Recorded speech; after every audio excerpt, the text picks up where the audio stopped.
जड़े व्यक्ति दुईटी चाकरी असाधु निजुक्तिर खोलताड़। मालकानगिरी जिलार गरीब और श्रमिक वर्गर पुओ झियो जो पाठ पढ़िले चाकरी न पाई सहर और अन्य राज्य को दादन श्रमिक भाव खटिबा को चली जाउछंती। सेठी जड़े अध्यापकंकर गोटे समय दुईटी चाकरी करने अभियोग एवं साधारण चर्चार विषय पलटि। अभियोग को नहीं अंचल में चर्चा और असंतोष देखा जाउछि। राष्ट्रीय विकास सेना ओडिशार अध्यक्ष के बालाराजु आचारी माथिली ठारे आज एक सांबादिक सम्मेलन करी यह संपर्कीय तथ्य सामना को आनिछंती। से जणाइछंती जे आरटीआई माध्यम रे मिलिथिबा सूचना अनुसार शिशिर कुमार बेहरा नामक जने व्यक्ति 6 नवेम्बर 1999 रु गोविंदपाली बिजू पट्टनायक कॉलेज रे अध्यापक भाबे जोग देई सेठारे सेवा करछंती। तथापि सेही बेहरा 2005 मसीह पुनर्बार माथिली उत्कलमणि गोपबंधु महाविद्यालय अध्यापक भाव नियुक्ति पाइथिबा अभियोग होइछि। एही संदेह स्पष्ट करबा पई के बालाराजु आचारी सूचना अधिकार आईन माध्यम दुईटी कॉलेज रो सूचना हासिल करथिले। माथिली कॉलेज पक्षरु प्रथमे सूचना मिलिथिला जे सेठरे शिशिर कुमार बेहरा नामक केही नाहंती, किंतु भुवनेश्वर स्थित युक्त 2 काउंसिल ऑफिस रो मिलिथिबा तथ्य अनुसार शिशिर बेहरा 2005 मसीहा पर्यंत माथिली कॉलेज रे स्थायी अध्यापक भाव नियुक्ति पाई मासिक 3000 टंका दरमा पाउथिले। वर्तमान से गोविंदपाली बिजू पट्टनायक कॉलेज रे अध्यापक भाव कार्यरत अछंती।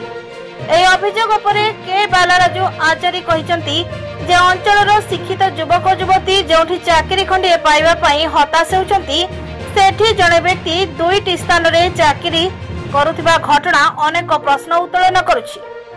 से जिला प्रशासन और राज्य सरकार को अनुरोध करिसंती जे एही अभियोग रे उचित तदंत करा जाय दोषी विरोध रे कठोर कार्यानुष्ठान निया जाऊ। एही घटना अंचल रे गरम चर्चार विषय होई पड़िछि और अनेक सचेतन नागरिक प्रशासन को निरपेक्ष तदंत पई दाबी करिसंती। Bureau report Suryalok media.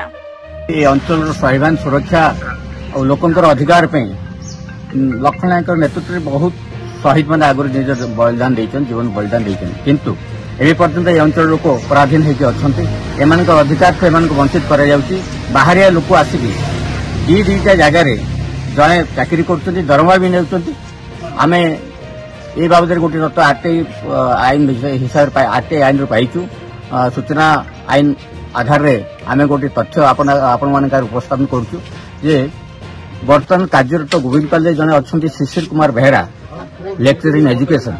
से 1999 मसीह गोविंदपाली कॉलेज रे जॉइन कले बोली रेकर्ड जहाँ कर ठीक से समय 2005 से माथिली कॉलेज रू भी 2005 पर्यंत से जॉब करते दरमा नेवार आम पाखे एविडेंस अच्छी जहाँकि council of higher education Odisha आमको सूचना अधिकार आईन माध्यम तथ्य देते जहाँकि से आम चाहूँ